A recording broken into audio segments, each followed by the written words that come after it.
कि बाबा सावंत सिंह के समय की है, जिस समय जो सब्जियां थी वो ज़्यादातर अमृतसर से आती थी, अमृतसर की मंडी से, और कुछ सेवादार जाके वहाँ से लेके आते थे।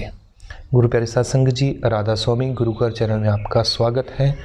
और अगर आपको इस कहानी से कुछ सीखने को मिलता है तो प्लीज़ नीचे कमेंट करके ज़रूर बताएं कि आपको क्या सीखने को मिला और आप इस चैनल से और क्या चाहते हैं, कैसी साखियाँ चाहते हैं।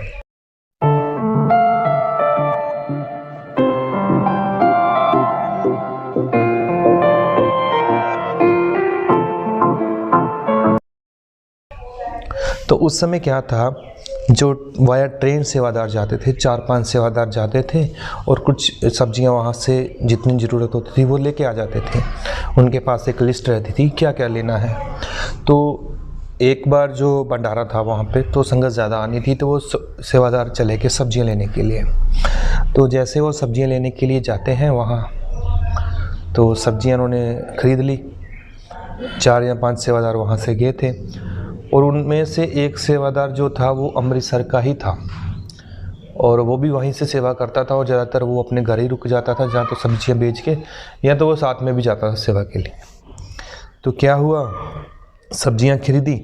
सब्जियां खरीद के जैसे वो जाने लगे ट्रेन के लिए और बढ़े, तो देखा तो गाड़ी तो निकल चुकी है।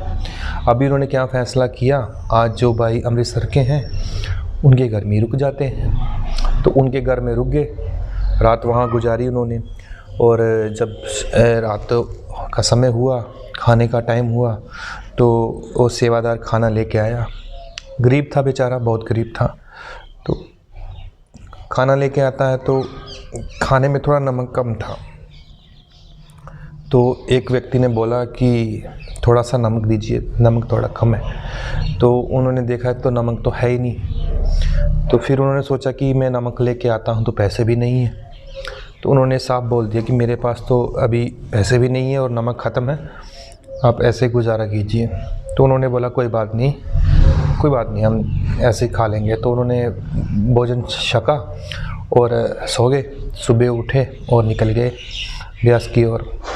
और जाते हैं और सेवादारों जब बाबा जी के पास गए कि बाबा जी आज तो हम मंडी में गए थे, कल रात को अंधेरा हो गया इसलिए आज हम सुबह आए हैं, पर एक बात मुझे समझ नहीं आई, आपका जो इतना सेवा करता है, सेवादार है, वो इतना गरीब क्यों है, उस पर भी कोई कृपा कीजिए, कम से कम खाने के लिए तो उनके पास पैसे हों। तो बाबा जी ने बोल दिया कोई बात नहीं, सब मिलेगा उसको। तो अभी थोड़े ही दिन गुजरे थे, बाबा जी की और मालिक की ऐसी कृपा हुई कि उनके पास एक ज़मीन थी जो खाली पड़ी थी, जो सेवादार अमृतसर के थे ना,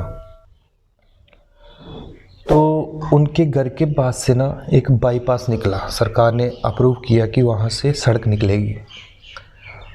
और जैसे सबको पता चला, वहाँ मार्केटें बनने शुरू हो गई धीरे धीरे। उनकी जगह तो थी रोड के ऊपर, उनके बिल्कुल जो रोड था उनके पास से ही, वो जो उनकी जो जगह थी ना उसके पास से वो बाईपास निकलना था। वहाँ मार्केट बन गई और वो व्यक्ति बहुत अमीर हो गया। उसको बिज़नेस शुरू कर लिया, बिज़नेस भी अच्छा उसका चल पड़ा, बहुत पैसे वाला हो गया। अभी वो क्या हुआ कि इतना वो रुझ गया अपने बिज़नेस में, इतना बिज़ी हो गया कि उसके पास ना तो सुमिरन करने के लिए टाइम था, ना ही डेरे जाने के लिए टाइम था, और ना ही सेवा करने के लिए। अब क्या होता है कि एक बार वो फिर से ऐसे सब्जी लेने के लिए आए, तो जैसे वो वहाँ पे उनके पास गए तो उनको मिलने के लिए बुलाया कि हमें उनसे मिलना है और प्लीज़ उनको बुला दीजिए। तो उनके पास इतना काम था, इतने बिज़ी थे कि वो उनको मिल तक नहीं पाए।